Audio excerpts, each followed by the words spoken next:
In the tapestry of life, where every thread holds a story, America in Black and White emerges as a haven for the voices echoing through the heart of our communities. In this podcast, we wade through the rivers of our collective experiences, celebrating the vibrant hues of change brought forth by the whispers of hope and the roars of action. It's more than just a conversation. It's a journey into the heart of our society, illuminated by the light of those daring to dream and do. Join us, and let your voice be the melody that guides us toward a dawn where every color finds its place in the masterpiece of our shared destiny. Together, let's paint a future brimming with the positives that dwell in our minds and the actions that shape our world. Good evening and welcome. Welcome home to America in Black and White. I'm your host, Charles King, and tonight we're stepping into something special, something that deserves more than just your attention. Tonight, we ask for your full presence.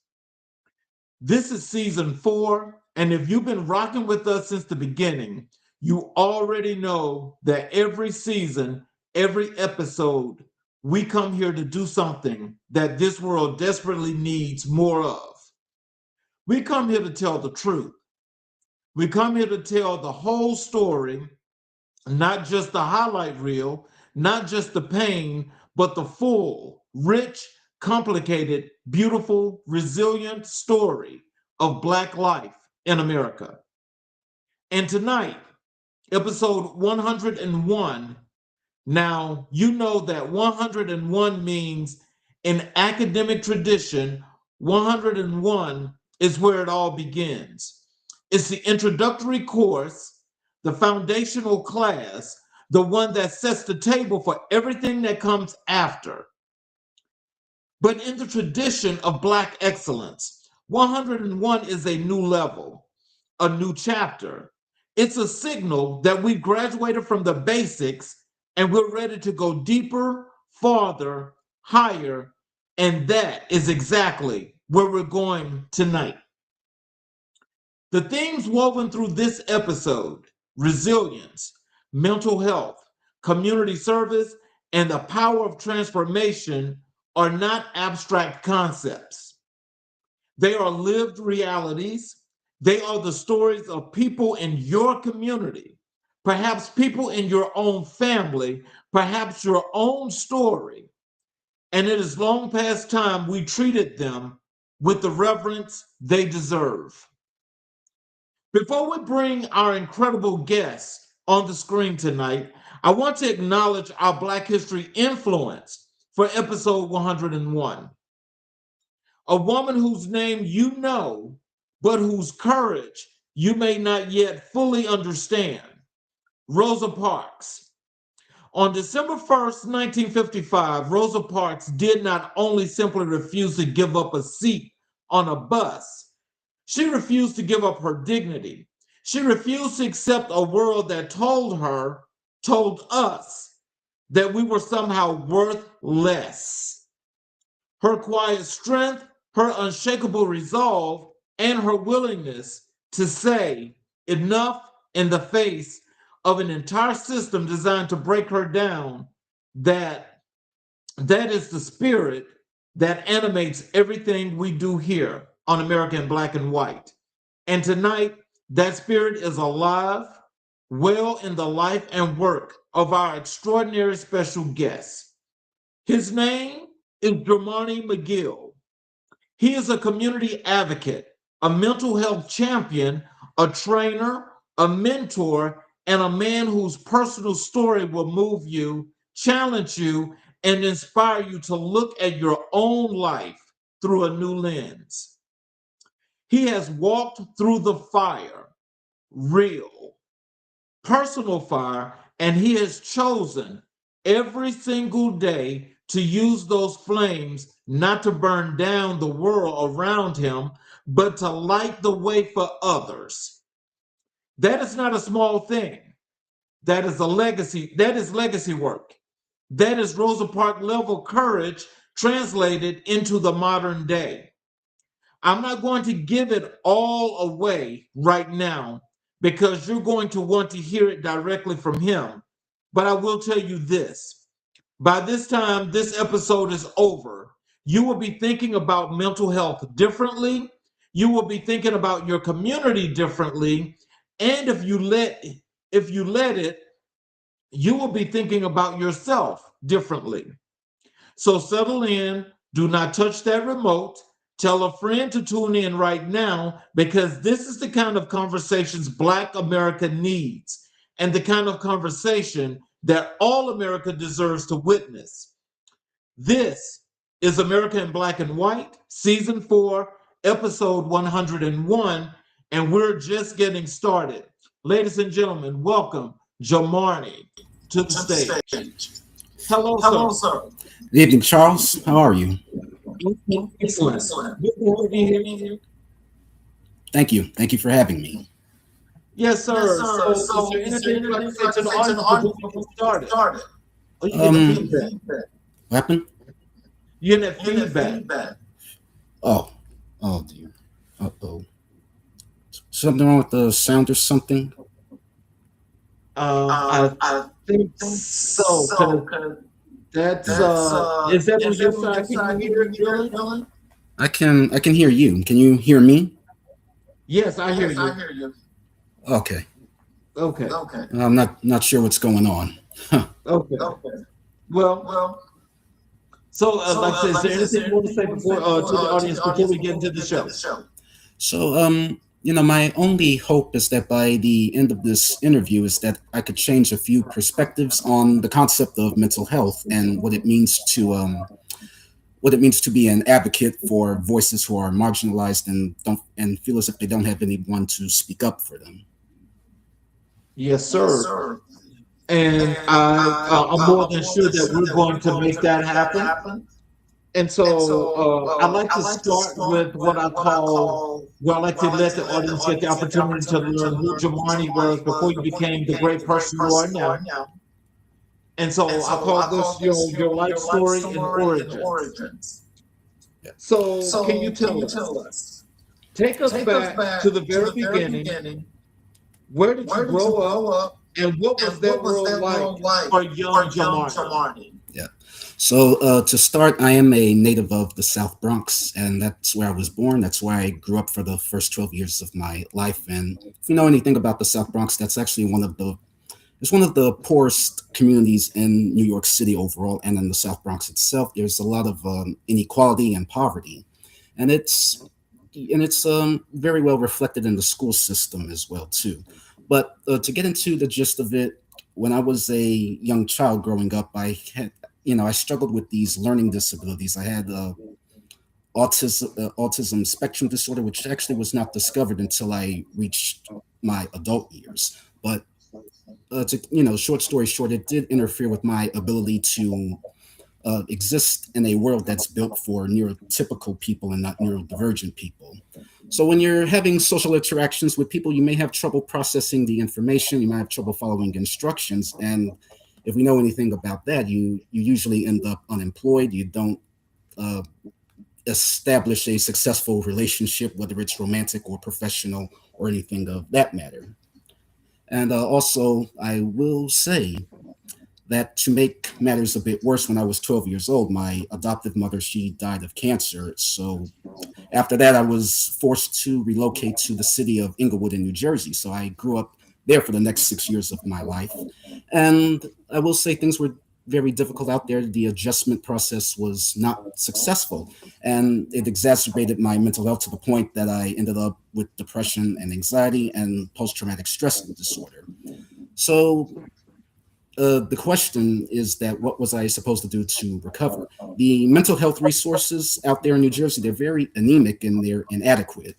So I kind of got pushed to my breaking point because of all the stress, because I started struggling in school as well too, and that was something that I was not proud of at all, because I felt like I was letting myself down, I was letting everybody else down. I had these dreams and aspirations of actually becoming a medical doctor. Now, obviously that didn't happen, but again, the disappointment and the struggle and the strife, it pushed me to my breaking point. I ended up dropping out of high school over there, and then I moved back over to New York City at the age of 18 back in 2012. So I was so for like the next decade or something, I was like navigating all these clinical and housing and mental health programs in New York City. And during that time, I was like trying to, I was trying to think of a way to unleash my inner voice and find a way to give back to others. So fast forward in 2023, I arrived at the Fountain House and I decided that, I think I could put my talents to good use here at this organization. And I was also looking for a way to give back because I know what it's like to feel isolated, shamed, shunned, and stigmatized. And I don't desire to see anyone else go through or experience what I went through. So that's just a little bit of my background. So, what is the earliest memory you have that looking back now, you recognize as defining as to who you were going to become? So if we know one thing about mental health, it's often stigmatized. It's a taboo subject, especially if you're Black and a man in America, because they tell you, you're not supposed to talk about that, or if you do talk about that, you're crazy, or you have a spiritual problem, or you need to be reformed, you need to be fixed, or you need to seek some kind of spiritual help or something like that. Which I have to say, hearing those type of comments really, it lit a fire in me. Because I'm like, no, I don't have a spiritual problem. I don't. I know there's nothing wrong with me spiritually. But the thing about mental illness is that it's not the spirit, it's not the demons or anything. I view it as people having a lack of access to the supports that they need. And if you offer people help and assistance and you break down these barriers that prevent them from excelling in the first place, you'll be surprised at how far someone can go. They can spread their wings and they can soar and they can fly. They can reach their goals. And an organization and a nonprofit like Fountain House makes that entirely possible. So describe the community you were raised in. What did it feel like to belong to that place? And what did it teach you that no classroom ever could? Okay, so like I said, I grew up in the South Bronx, majority minority community, but I always felt like, despite having the same skin color and the same background as most of the kids, I felt like I just didn't fit in because I always came across as this socially awkward individual who was kind of like, he's so quiet, or he's so nerdy, or he just keeps to himself or anything. Like, he's just weird. And as I navigated my childhood, for some reason, I guess I just harbored these beliefs, and I was like, wow, why is it so difficult for me to make friends or something? Or does it feel like I'm the odd man out everywhere I go? And, it's the same thing in Inglewood. I felt like the odd man out.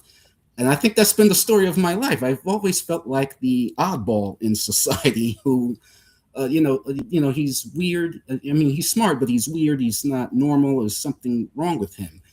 And me struggling in school also reinforced these negative beliefs that I had. It's like, now I'm beginning to think that they actually are smarter than me because now I'm struggling and I'm falling behind. I don't know what it was. But I will say about living in New Jersey and living in the South Bronx, I keep saying that if I had adequate support systems from the very beginning, then I don't think, half of the things that I was describing would have happened to me or anybody else who's going through a similar crisis as I am. Oh, that's wow. One thing that's one thing that life could teach me that the classroom could never teach me. Because everyone says that, certain people are like natural born killers and that they are a product of their own choices. And that is not always true. Sometimes the environment is a major influence in who you are and who you become. It's not always about choice. And it's something in the year 2026, people still believe this. I think it's outdated. And that's another stereotype that I'm trying to challenge to the best of my ability. Well, what's interesting, and when I listen to you say that, the interesting thing that stick out most to me is the fact that you use the terms awkward and different and not fitting in and things of that nature. Is that something that happened in the environment that actually caused you to feel that way?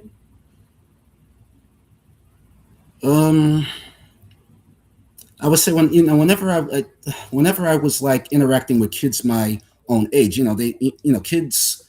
Something special about children is that they can kind of detect differences early on that other people can't, and they always say, "Ooh, he's weird. Stay away from him." Or it's like, "Oh gosh, he talks funny," or like he looks funny, he dresses funny, or the typical stuff that they say, like the R word or stuff like that. Mm-hmm. Yeah. Oh wow. So, who in your family or immediate circle planted the first seeds of service, advocacy, or community mindfulness in you? So this is going to be a bit of a weird answer, but I would say it's like a double-edged sword because I said I grew up in a family where this was stigmatized. This is often taboo. So their negativity actually planted the seeds for me to become who I am today. Oh wow. Yeah. That's just the opposite. And so, was this like a natural thing to you to take it and make this a positive? I would absolutely say so. Yeah, I agree. Mm. So, what were your earliest dreams and aspirations as a child? What did young Jamarne think he was going to do with his life? I had all the aspirations and the dreams in the world. I thought that I was going to end up becoming a medical doctor one of these days. I was going to go to a prestigious, elite, world-class university or something and earn a medical degree there. And then I become the next, I guess you could say the next Ben Carson or something like that. Now, like I said, that didn't happen because life happened and obstacles got in the way. But yeah. So, as a mental health advocate today, I mean, do you still have those aspirations, or are you just going to kind of like feel your way through and maybe make a change? So the thing is that although I am not a medical doctor, I will say that I am satisfied with the work that I am doing thus far at Fountain House because in a way I'm helping people even though I'm not prescribing pills or I'm not doing operations or I'm not making diagnostics or anything like that, which is very interesting because about Fountain House, we actually don't use diagnostics there. And, hopefully hopefully I could get to talk a little bit about Fountain House during the duration of this interview too. Yes, you will. Yeah. So were there specific challenges in your upbringing, like economic, social, or personal, that you navigated early on, and how did you make sense of them as a young person? So my adoptive mother, God rest her soul, she was a postal worker at the United States Post Office for like many years. And then shortly after she retired, she actually adopted me. And I do remember growing up that we didn't have very much. And it hit me from like a very young age. It's like, ooh, are we struggling or something? Or are we poor or something? Because I used to compare myself to other kids all the time when I was growing up. And I'm looking at my classmates and it's like they have like the latest Jordans, they have like the latest video game or something. Like everyone at school is always talking about Call of Duty or Nikes, or they have these Laker jerseys or these Knicks jerseys and all these top-notch fashion gears or something like that. And then I'm looking at myself and I'm like, wait a second, I'm not keeping up with them. I'm not keeping up with the Joneses, if we're familiar with that term. So I was like, gosh, I think we're really, really down in the doldrums or something. So, did you ever talk to your mother about this? I never, I never questioned her about it. I didn't feel comfortable asking, but it hit me in a way because she was always like, we have these bills to pay and we have this to pay and that to pay. I have to keep these lights on. I have to keep this roof over the both of our heads, and your needs will always come first. And you don't worry about what everybody else has because you're not going to want to be like everybody else anyway when you get older. So I think that's what she was trying to teach me in essence. Yeah. Okay. So, what values did the people who raised you instill in you? And which of those values have you proven most indispensable in your adult work?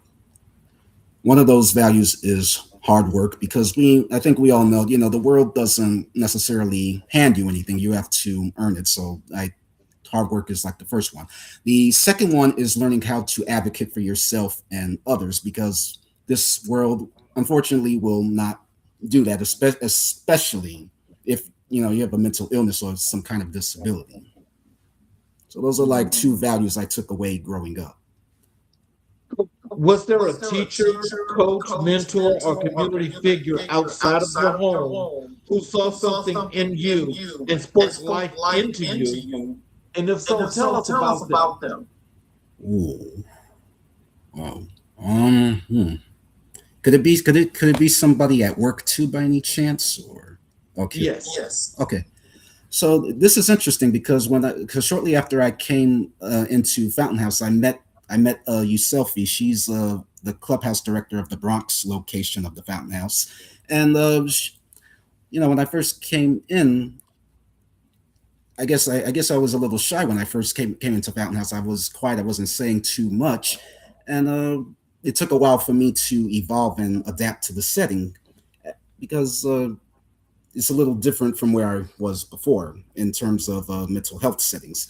So over time, I think I started to change. I guess I started to speak up more. I became more engaged and more involved. And then eventually she took note of this and she cultivated my interest. She noticed that through my actions and behavior, I was like very well versed in terms of public speaking. So she put me on the executive director's community programs and facilities team at the downtown location of Fountain House, which is at 47th Street.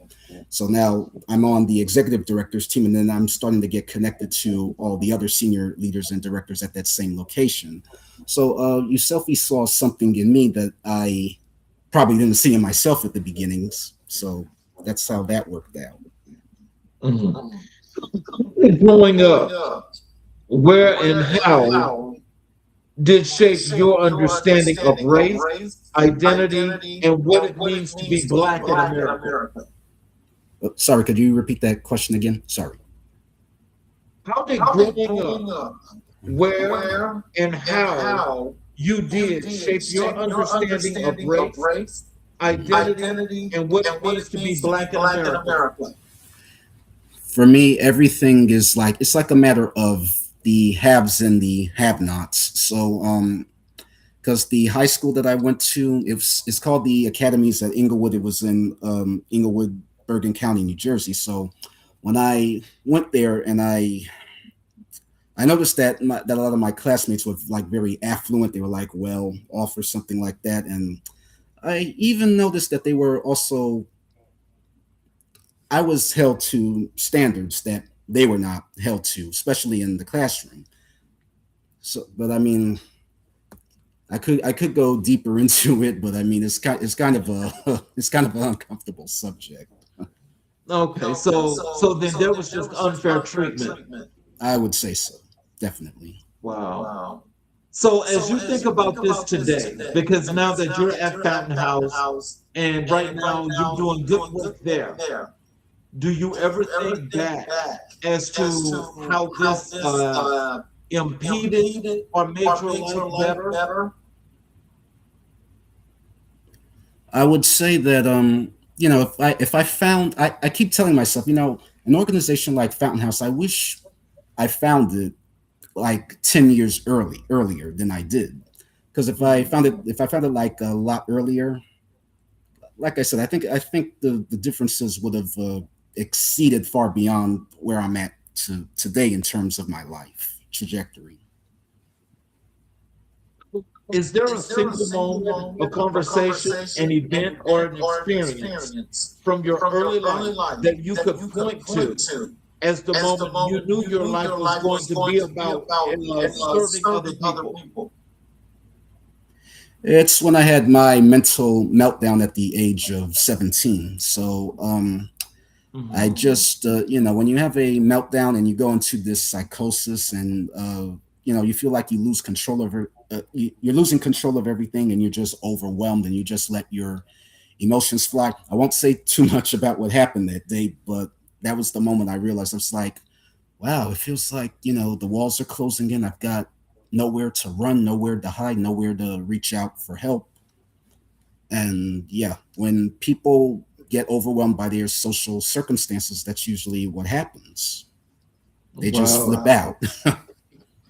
Mm. So let's talk about your personal adversity and transformation. Every powerful story has a valley, Right. a low point. Without oversharing anything you're not ready to share, can you take us to yours? What did that season of your life look like and feels like? It felt like complete and total despair. I'm like if you feel hopeless and you feel defeated, and like there's no light at the end of the tunnel. Like everything is just closed off, and it's just complete darkness. Mhm. Yeah. As you mentioned, what happened to you at 17, Yeah. and and we look at today's time. It's like now in our communities, the Black communities, that mental health, especially in young Black men, is like really coming to light. It's showing itself. What are some things that you can share with some people that are out there in the audience listening that maybe they should look at some signs and maybe try to do some things to make their life better? The first thing I would say is that,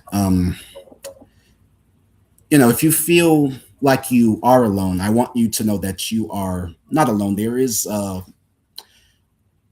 everyone, I think, has at least one person that they could call an ally, an advocate, or a friend out there who is probably willing to lend like a helping hand or something like that. Yes. I want you to hold on one second here. Let me see if I can do something about this feedback. Yeah. Hold on.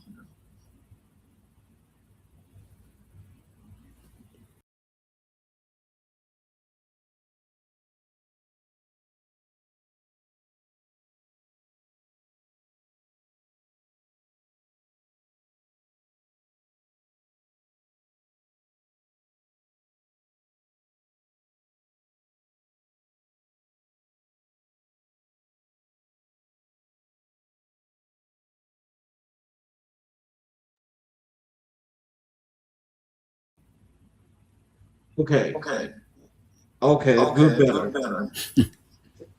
A little bit. Yeah. When you were in the deepest part of your struggle, what or who kept you anchored, and what stopped you from giving up completely? Oof. Okay, this is a tough one because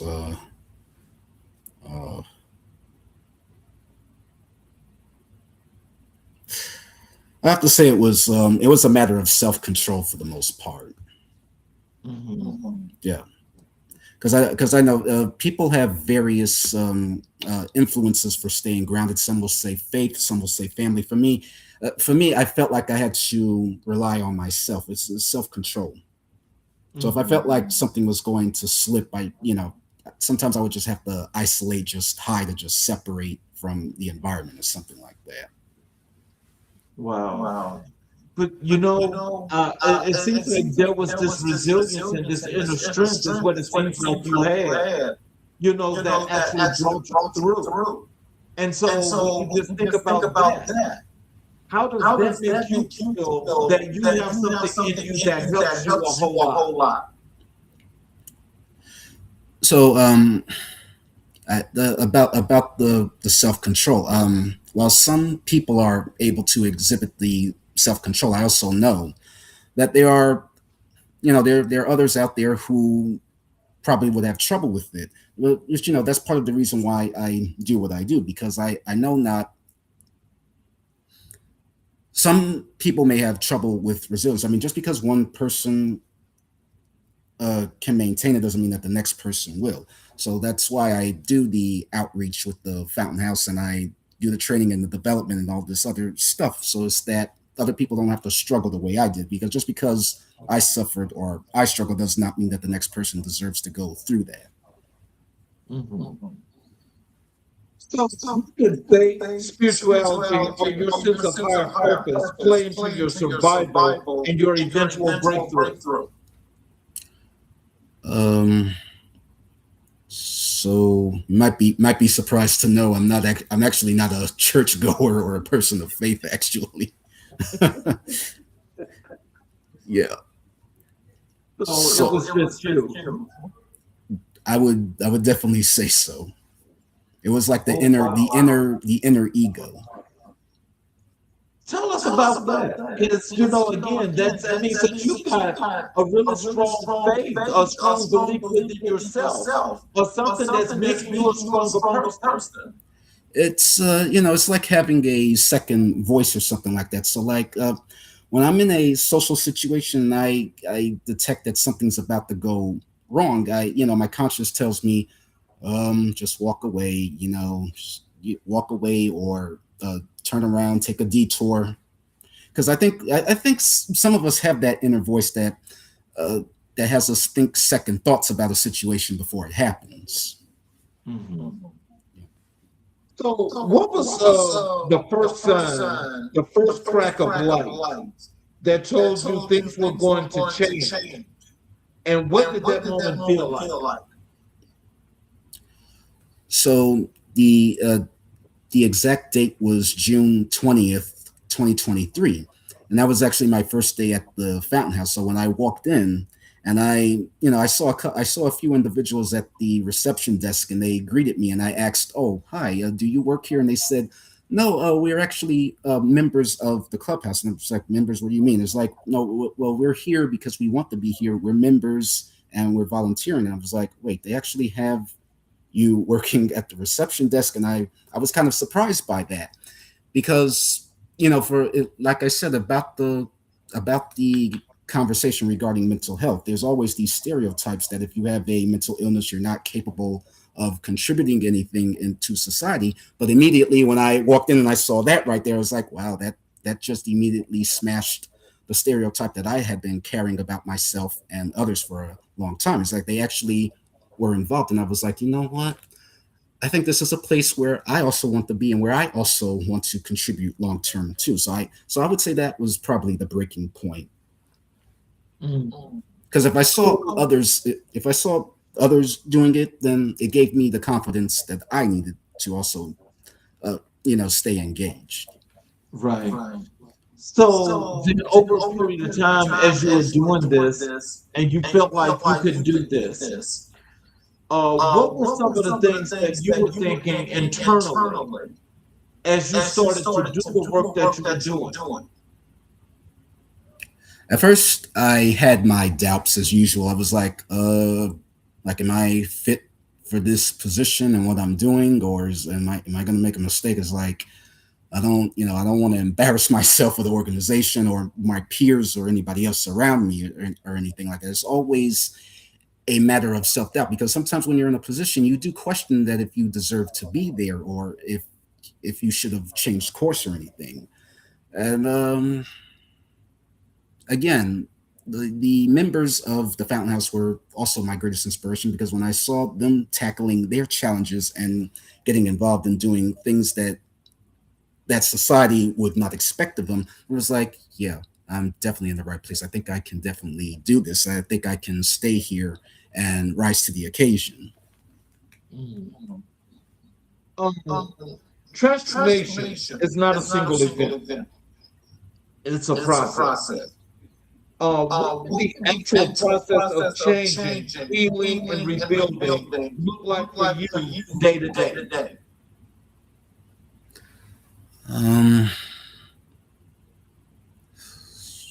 So, sorry, could you repeat that again? Sorry. What did the actual process of changing, healing, and rebuilding look like for you day to day? So, Fountain House has this. We have something over here that we call a community support or something like that. So, like when a member of the clubhouse is like experiencing a crisis or a situation in which they need help, I see other members and other staff members. They come together and they help that person.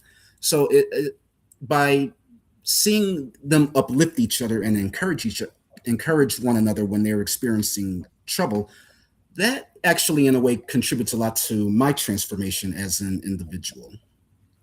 Because when I see, yeah, when I see that they're uplifting each other and they're not judging one another, it gives me the feeling that, oh wow, if they contribute to each other's growth around here, uh then it should not be an uncomfortable process in this type of setting or anything.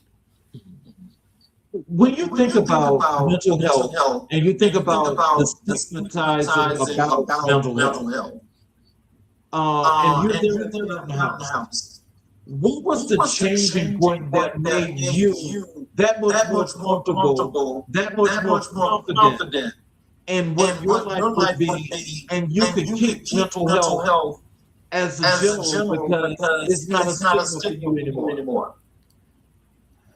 Um, uh, uh, Charles, could you repeat that again? Sorry, the sound is a little. Okay. Yeah, sorry. Well, just in kicking the stigma of mental health. Yeah. Okay. How does that make you feel right now today when you look back as where you started and where you are now? So, uh,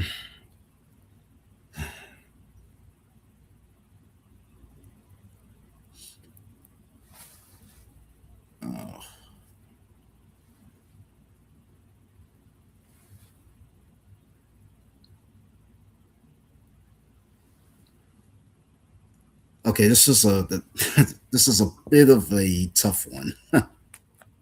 Okay. Yeah. Well, I'll move on to the next question. Yeah. Were there people who doubted you, wrote you off, or couldn't see who you were becoming? How did you navigate their voices, internal or external? So I remember growing up, I was often told that, oh my goodness, why can't you, they say, why can't you do this right? Or why can't you score 100% like this person? Or if you keep making these mistakes, you'll never amount to anything in life. So it's all those negative voices that I was hearing a lot growing up as a kid. And sometimes I still hear them every now and then as an adult. So it's almost like, so remember when I told you that sometimes it feels like I have like a second voice or like an inner ego. So yeah. So the past version of myself and the present version of myself, they're constantly like in conflict with one another, and I'm like wondering which side of me is going to prevail today. Is it going to be the past or is it going to be the present? At a place like Fountain House, it helps ensure that the present wins over the past, because like I said, the environment is very encouraging. If you or another member were to make a mistake doing something, they don't necessarily scold you or punish you or yell at you or anything like that. But what they do is that they use this corrective feedback system where they just show you how to do something over and over again until you understand it or until you get it. So they're very patient. Yeah. So at what point did you consciously decide to take what you had been through and use it as a tool to help other people rather than keep it profit? Oh boy.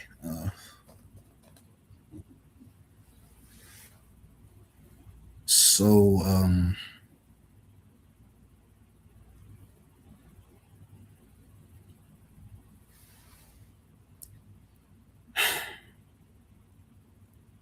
I will say, there was an event From it's actually a childhood event. It's not even present day. So when I was a kid, I didn't mention that I actually was in the church when I was younger, not as an adult, but when I was much younger. And the way that they criticized the subject of mental illness, I said it, it kind of lit a fire in me, kind of led me into a state of rage when I heard them saying that, if you have like an issue, if you have like a problem, it's spiritual, and then all things can be fixed through this spiritual fixing and everything. And I'm thinking to myself, I'm like, no, that's not the case. It's not a spiritual issue, and it's not necessarily a matter of trying to fix someone or reforming someone. It's all about access. Mhm. So is that one of the reasons why you don't that you're not as religious or spiritually in the church? Right. That's absolutely right. I found social institutions in general, not just the church, but a lot of our social institutions in general are actually very discouraging uh, with their attitudes towards individuals who have disabilities, whether they be physical or mental. Right. Yeah. And I want to tell you that this is the thing that makes me so happy to have you on the show, is because there's so many different issues from the spiritual perspective, and this is one that people really don't talk about when it's probably the one that they make the works. Yeah. Because everything is about we can pray away. Yeah. Yeah, like I said, pray it away, tough it out, all that.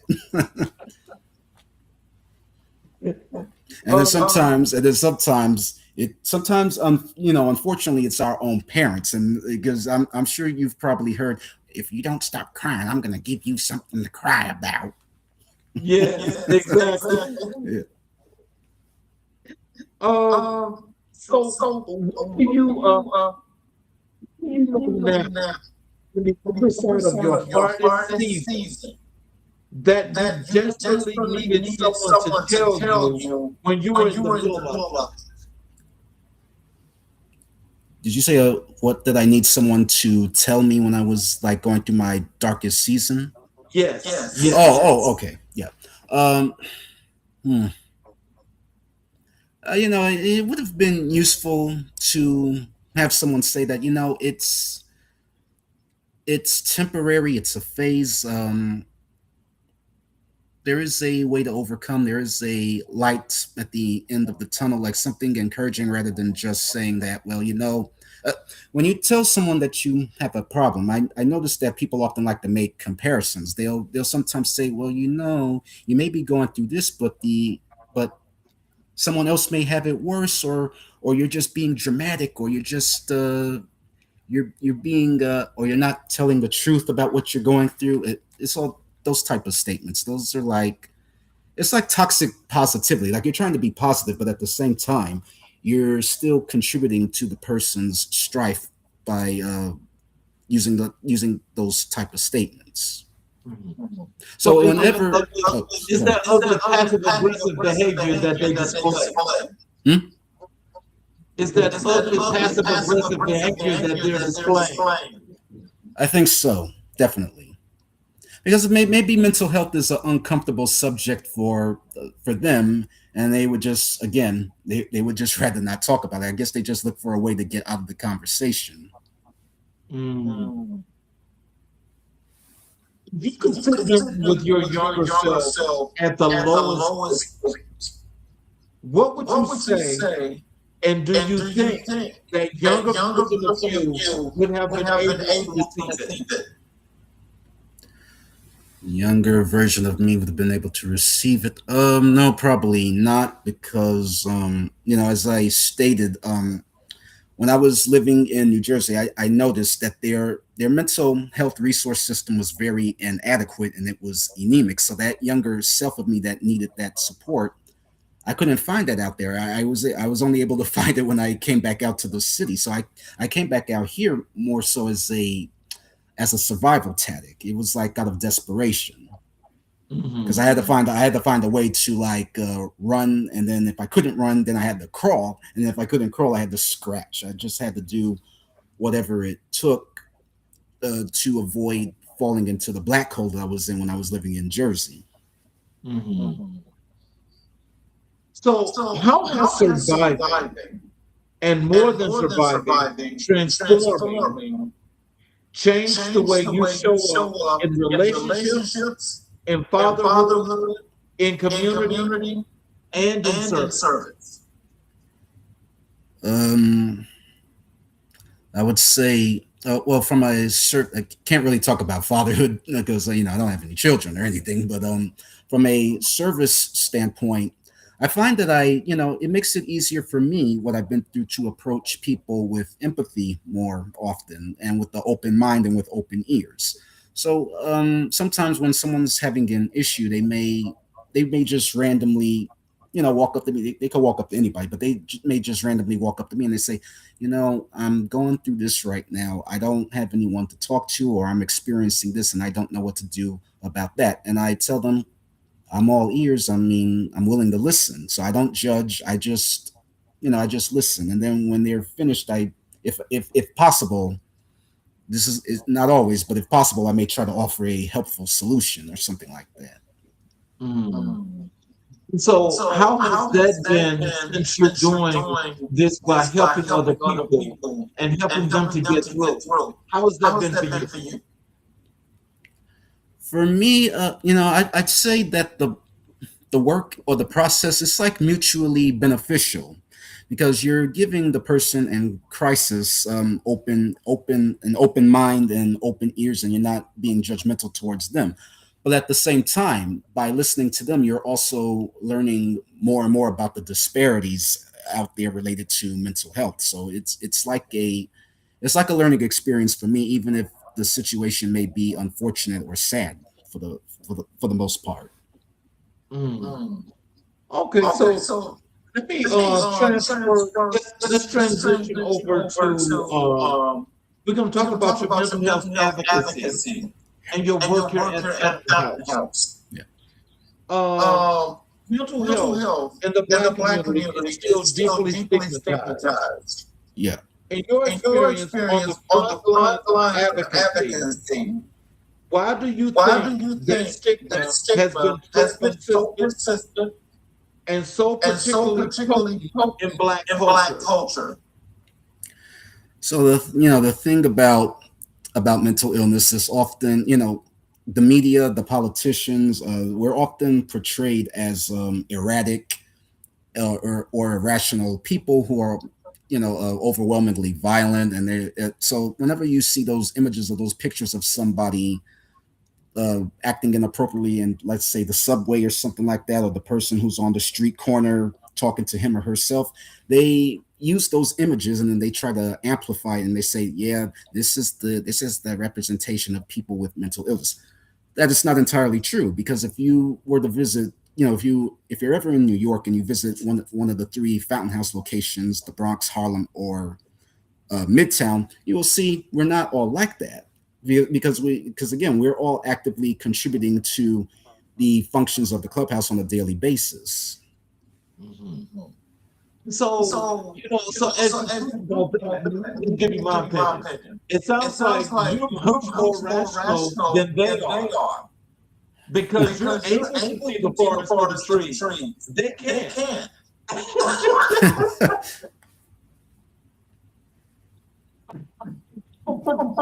Just leave. Oh, So when did you first realize that your own mental health journey was something you needed to take seriously? And how did you overcome your own internalized resistance to seeking help? so it's interesting because at Fountain House, we don't use the clinical approach to treating individuals who have mental illness. So we actually focus on strengths and talents rather than the weaknesses or the limitations of the diagnostics. and we push self-sufficiency, self-efficacy, and independence. So it's kind of like we're sending the message out there. It's like, listen, the recovery, the way you want to recover, it's in your hands. The ball is in your court, and you decide how you want to reach your goals and what you want to do with that ball. So in a way, we're kind of pushing people to take the initiative in their own recovery, and it's a process that's directed by the members. So they come up with their own recovery goals, and they work with their social practitioner to help remove any barriers to achieve those goals. We're not necessarily telling people that you have to do this or you have to do that, or else you'll be punished. We're giving them the option to choose how they want to achieve their goals. What does your mental health advocacy work look like in practical terms? And what does a day, a week, or a month of that work actually involve? So there are a variety of things. There are a variety of functions that I perform as a mental health advocate. One of them is outreach. So we have this partners in care team that meets weekly on Tuesday. And what we do is that we reach out to other social service providers in the community. It could be medical providers, they could be psychiatrists, they could be education, employment agencies, or housing agencies. And we go out to these agencies, we deliver presentations about our clubhouse, and we also try to encourage them to send people with mental illness our way. So it's more like we're establishing these community connections and partnerships for the purpose of bringing more potential members into our community. But we also want people to become more aware about our clubhouse and the services that we offer. Because although we've been around for almost 80 years, the thing is that there's a significant chunk of the population out there. They don't know what fountain house is. They don't know what clubhouse is. They're completely unaware of it, and they're not completely aware of how it's an effective alternative compared to clinical settings. What are specific programs, initiatives, or resources that you champion or have helped build to address mental wellness in communities you say? So I'm not, well, I mean, I wouldn't say I've built it, but I'm involved in it. So so aside from partners in care, there's also a training and development team at the Fountain House. So Fountain House was like the very first psychosocial clubhouse that serves individuals living with a serious mental illness. But there are over 380 other clubhouses across the globe that try to replicate and imitate the Fountain House model. So what we do is that we train staff and members from other clubhouses just like ours, and we say, in order to provide the best quality of service to your staff and your staff members, you should do this or you should do that.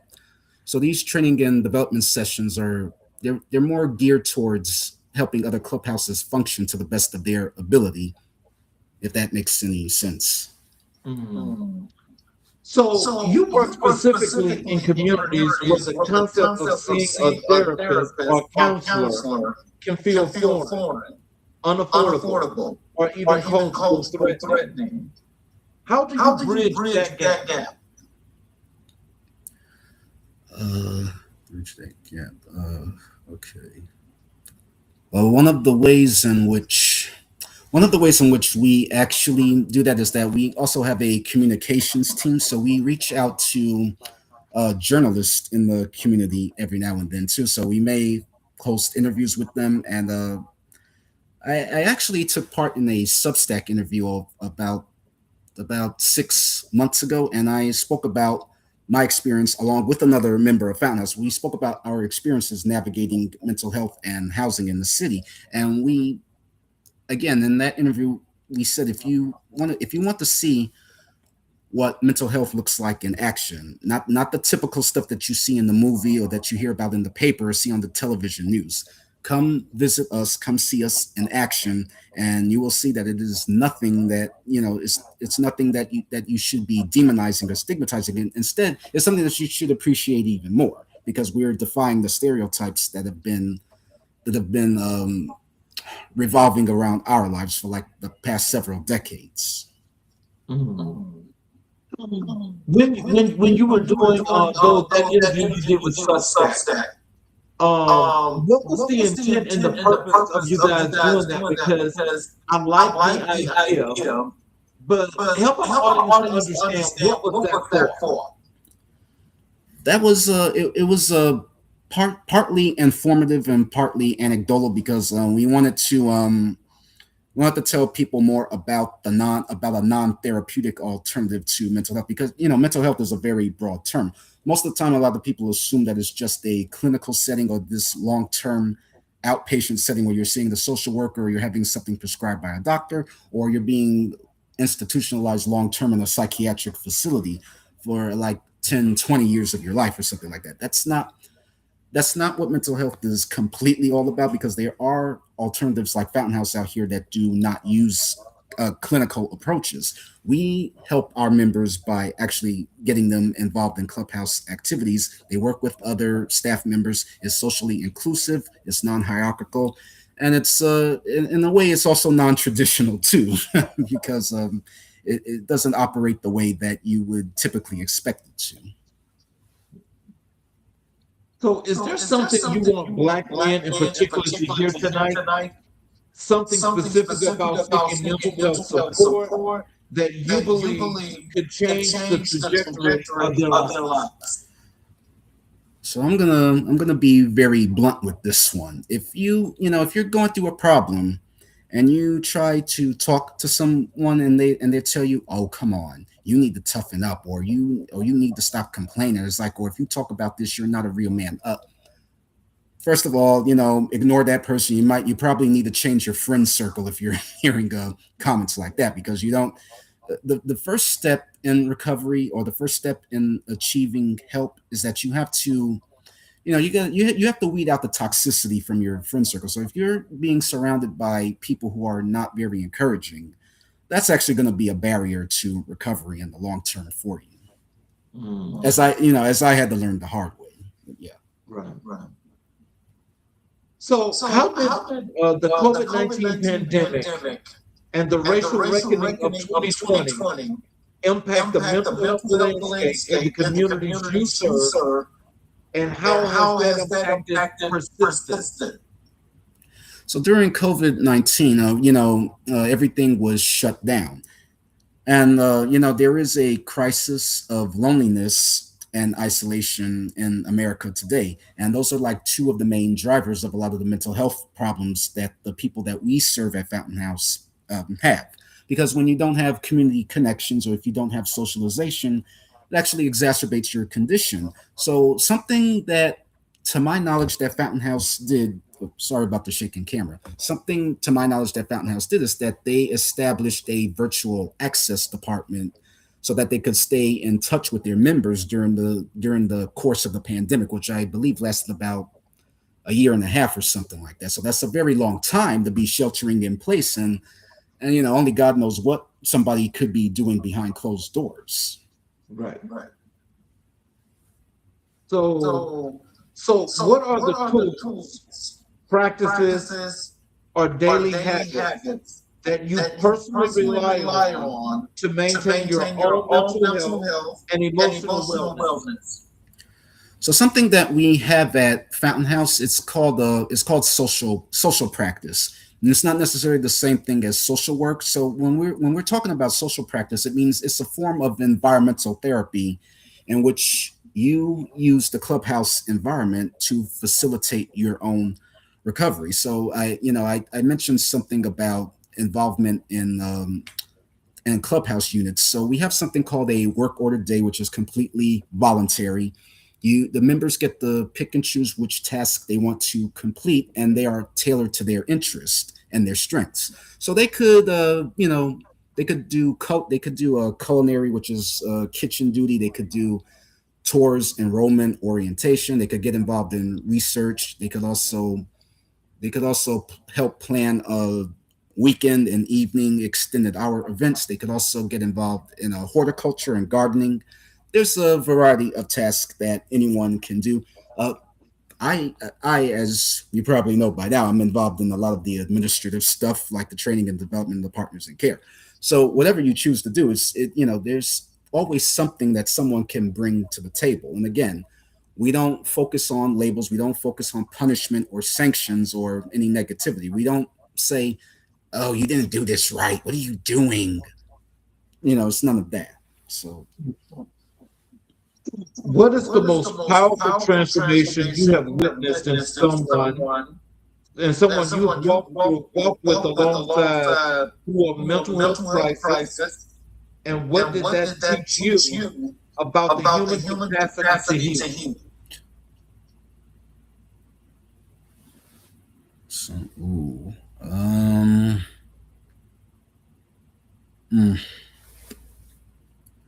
So I'm not gonna say any names for the purposes of confidentiality, but there is one person in particular. I think I spoke with him one time, and he told me about how difficult his childhood was because he's like the oldest in a family of like multiple siblings. I don't exactly remember how many siblings he said he had, but it's a large family, and in those type of families, sometimes you have to act as a second parent sometimes, because if the mother and the father are not around, or if there is a parent missing, then you have to assume all responsibility. So not only are you taking care of yourself and looking after yourself, but you also have additional people who are depending on you until that other parent or guardian or whoever it is that's looking after them gets home.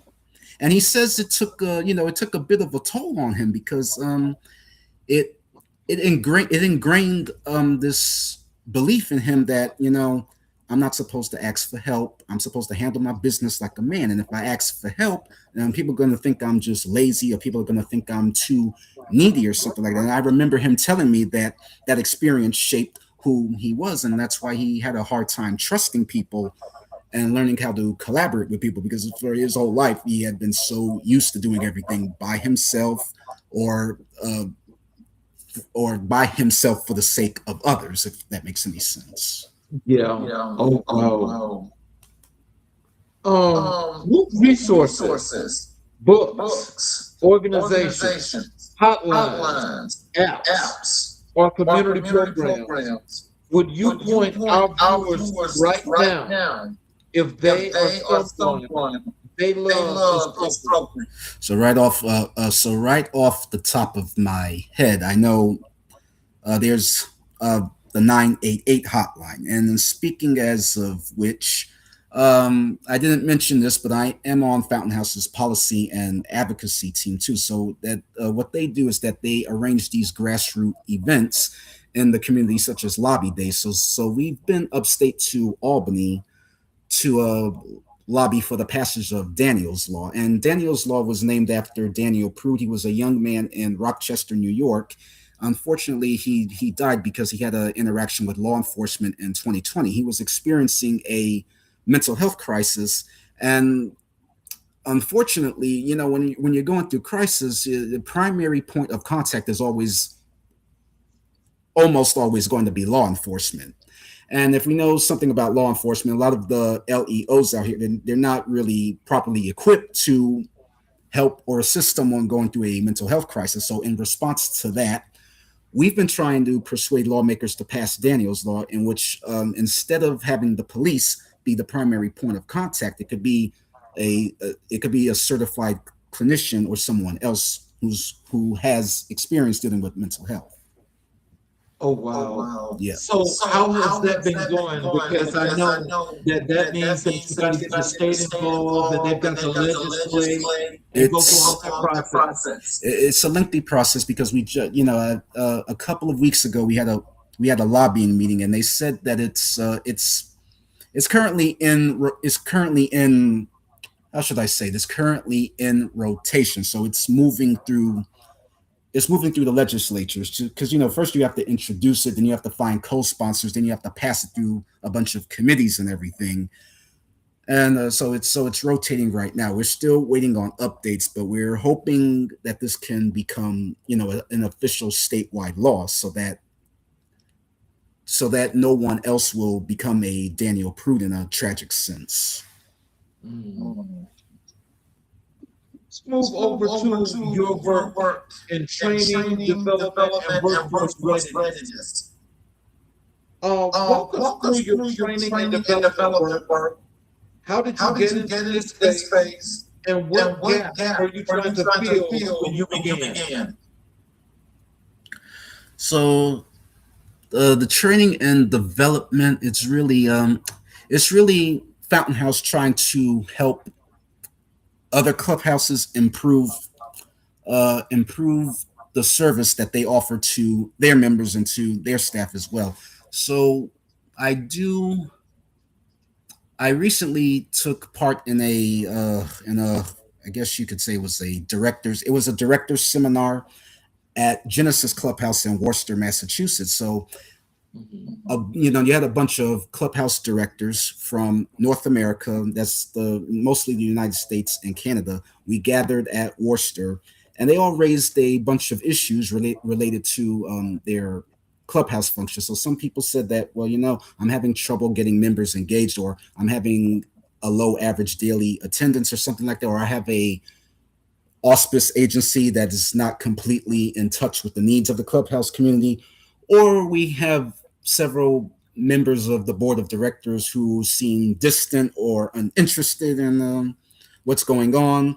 So they raised a bunch of issues, and we were facilitating these training sessions to offer solutions on what could be done to help alleviate these problems that these clubhouse directors are facing. So training and development is really to help other professionals who work in a clubhouse setting to troubleshoot whatever internal or external issues they may be facing. Mm-hmm. So who do you train? How do you identify the people in communities who most need what you offer? So during training and development sessions, the staff members and their clubhouse members, they come to us, or we may go to them, either or. We sit them down for an introductory session, and they talk about the problems they've been experiencing lately, and then we listen to them. And myself and the director of training and the associate director, we pinpoint these problems, we just take notes, and we decide, we help write out a plan of action of what they should do going forward to help resolve these issues. So when you design a program from scratch, what's your philosophy? What must every program include in order to actually work? When you're working for a nonprofit organization, especially a clubhouse, you do have to remember that we always tell the directors and the staff that at the end of the day, the clubhouse is a member-centered organization. So you have to remember it's about the member and their needs first, and not necessarily always about you. So if there is a problem in the clubhouse, we always place an emphasis on a decentralized decision making. So you consult the concerns of your staff as well as the clubhouse members, and you get them together. Maybe you want to sit them down in a room for at least an hour, and you host this town hall style meeting. And you say, well, does anyone have any concerns about problem ABC or problem XYZ? And then you take the feedback, and then the unit directors who work underneath the clubhouse director, they consult, they gather, or they meet with each other, and they discuss where they should go from there. And then, it's like reading the temperature in the room, because you can't necessarily make a decision without everyone's input. But once that's done, as I said, they decide where to go from there. So what are the core skills, hard and soft, that you believe every person from an underserved community needs to compete and thrive in today's workforce? You said you were talking about the skills? Yes. Skills too. Ooh. Well, I will have to say that first and foremost, there's always this pressure, to be excellent or something like that, because you can't really afford to make the same mistakes that other people make, especially if you want to, put a racial lens on it. because another person could make a mistake, and let's say they get off or they get away with it. You can't necessarily do that yourself, because it's like if you make one mistake, or like if you leave like the smallest gap open, it's a recipe for disaster. So you always have to cover your tracks, make sure that your I's are dotted, your T's are crossed, and your A's are slanted, if that makes any sense. Can you share a success story? Someone whose life trajectory changed because of training or mentorship you provided, and what did that feel like to witness? Oof. Mm.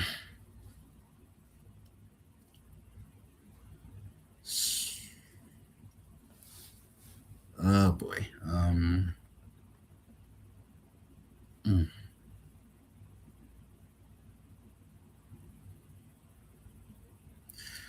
So there was one other individual. I mean, I spoke about the individual who came from the family with the multiple siblings and everything. But there's also one individual I met at a global clubhouse conference last year in Florida, and she kind of went through, some of the similar things that I went through. She had issues with learning disabilities and something like that, and was always struggling in the classroom. And she had told me that one time she had a conversation with her guidance counselor, and she talked about aspirations of wanting to get a PhD or a doctoral degree. And the guidance counselor said the most inflammatory thing to her ever. He said that, you shouldn't aim so high because, first of all, you seem crazy. So why are you even aiming high? Why are you aiming that high?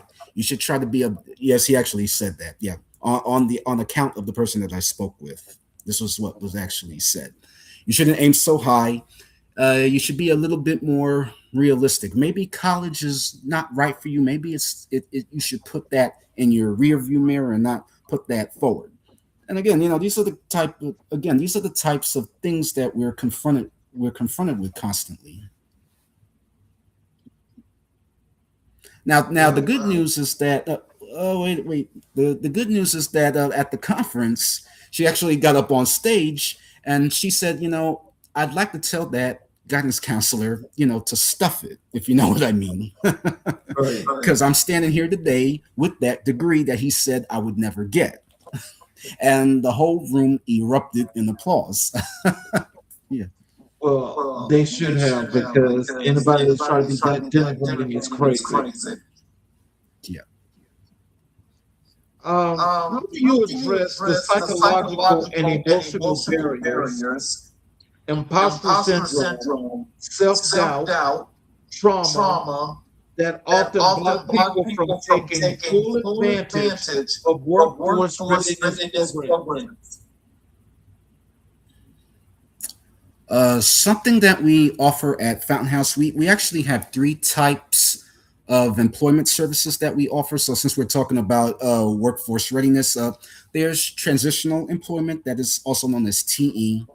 And it's temporary, it's part-time, it lasts anywhere from 6 to 9 months.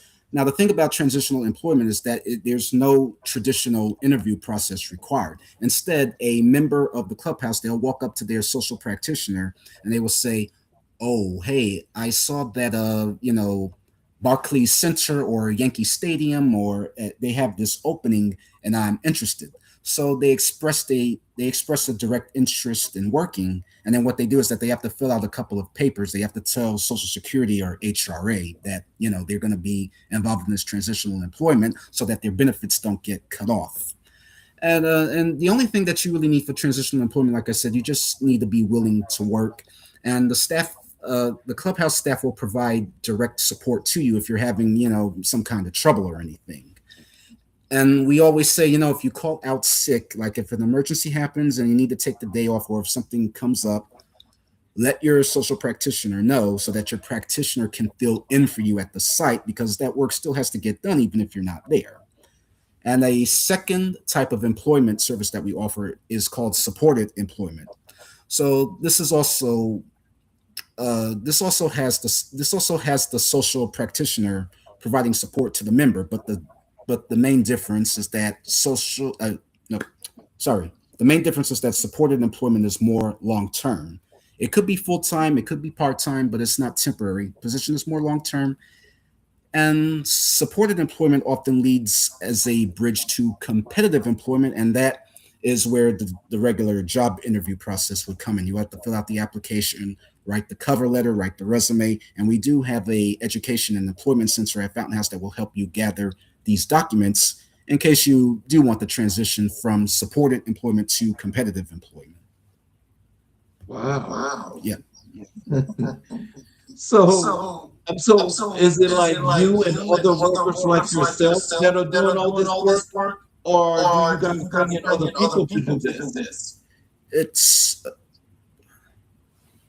so I'm not necessarily directly involved in the employment services because I think I mentioned at the clubhouse is divided into several units that perform a specific function or a specific task.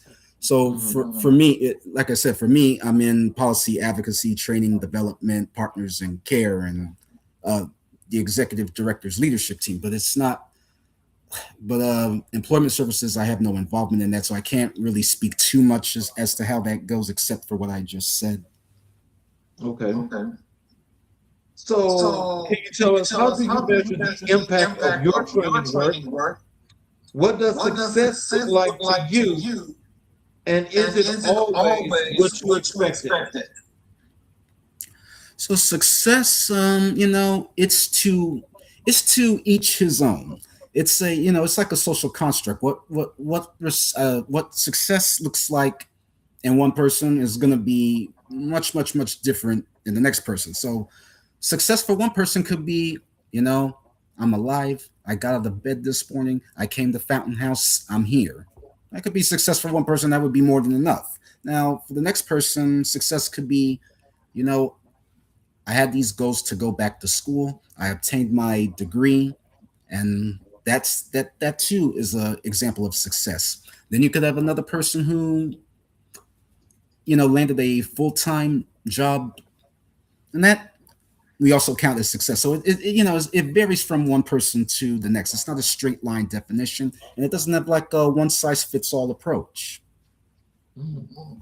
So what is the relationship between mental health and workforce readiness in your view?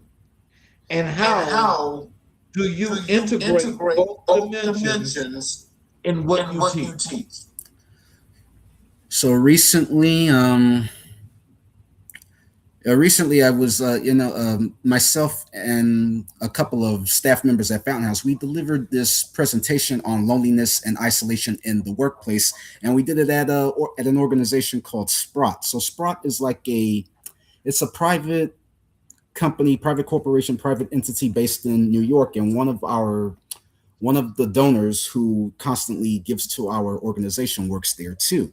So we went out there, we spoke about loneliness and isolation in the workplace because it happens there too. I mean, it doesn't just happen at school, it doesn't just happen in the family. It's also a problem at work. And unfortunately, when you try to bring that up at work, you may face the same stigma that you would face anywhere else. They would say, listen, stop talking about that, okay? Get back to work. And they say that results are much more important than what's going on in your head right now or whatever it is that you're trying to make up. So yeah. Well, what do employers and institutions need to understand about the untapped talent that exists in underserved communities, and how can they do better? So,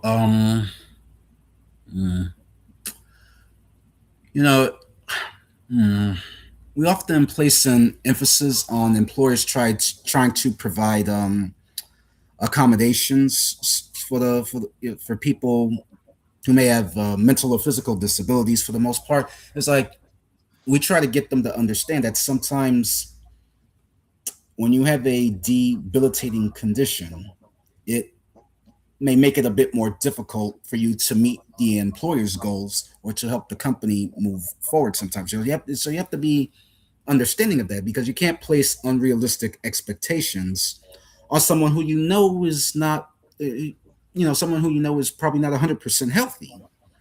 Because that's like throwing somebody out there into the wilderness without without any armor on them, if that makes any sense. Yeah. And so, do they expect you guys when you put these folks together for workforce readiness? Do they expect you to have them at a particular level? Maybe at a top level to fill a job. So when we, in order to establish community partnerships with these employers, again, this is where the partners in care and the outreach comes into play. We reach out to these social service providers and we tell them, listen, the population of individuals that we work with, they have serious mental illness. It may affect their ability to do the job at the level that you're looking for. So we want you to be aware of this and be mindful of this when they come to you or when they start working for you. Because awareness is everything. Communication is key when it comes to this situation. Right.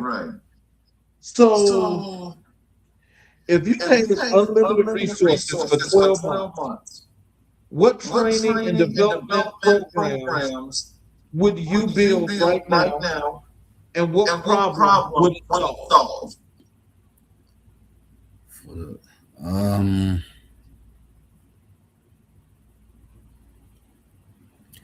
It's okay. So something that we're actually currently working on is it's me and a group of other individuals.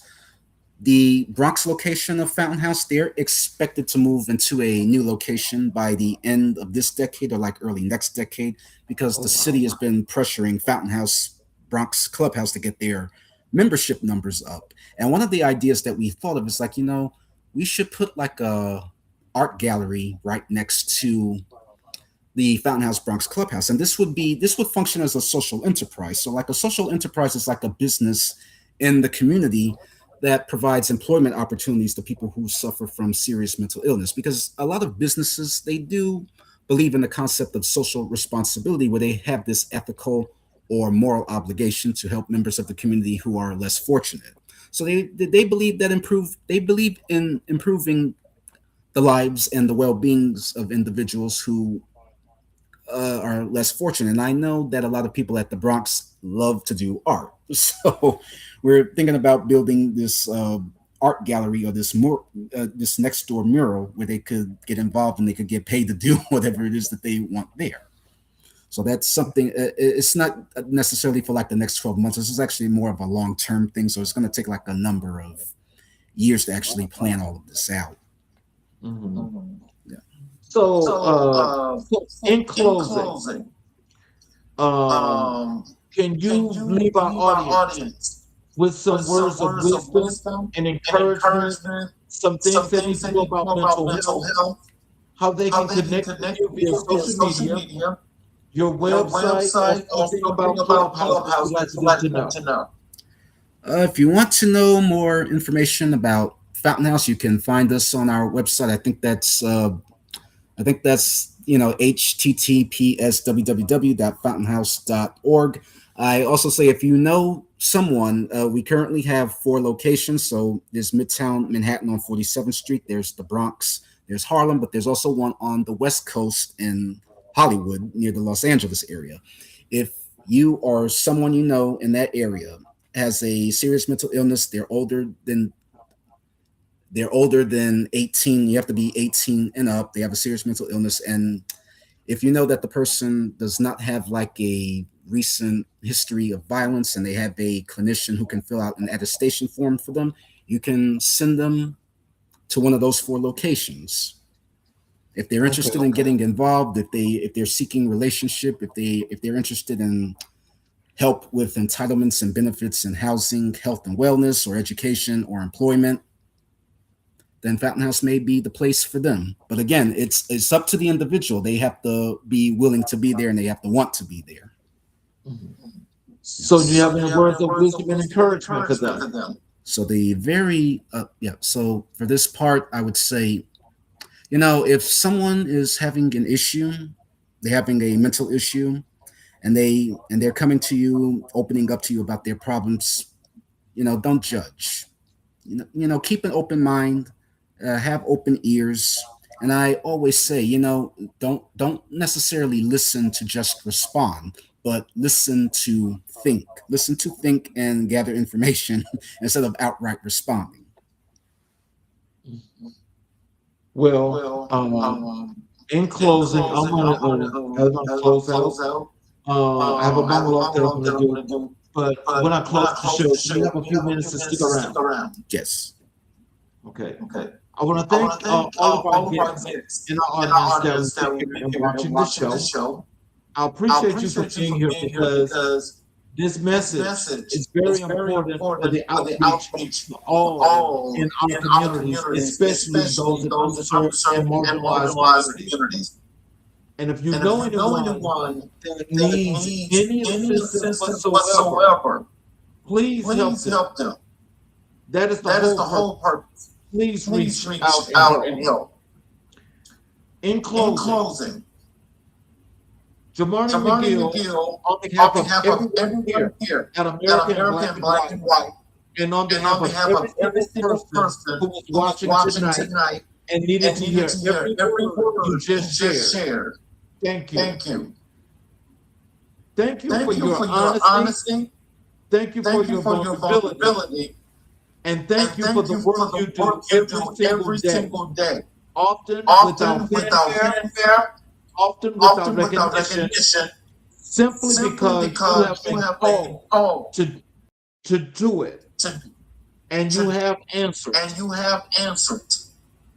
This is a rare and beautiful thing.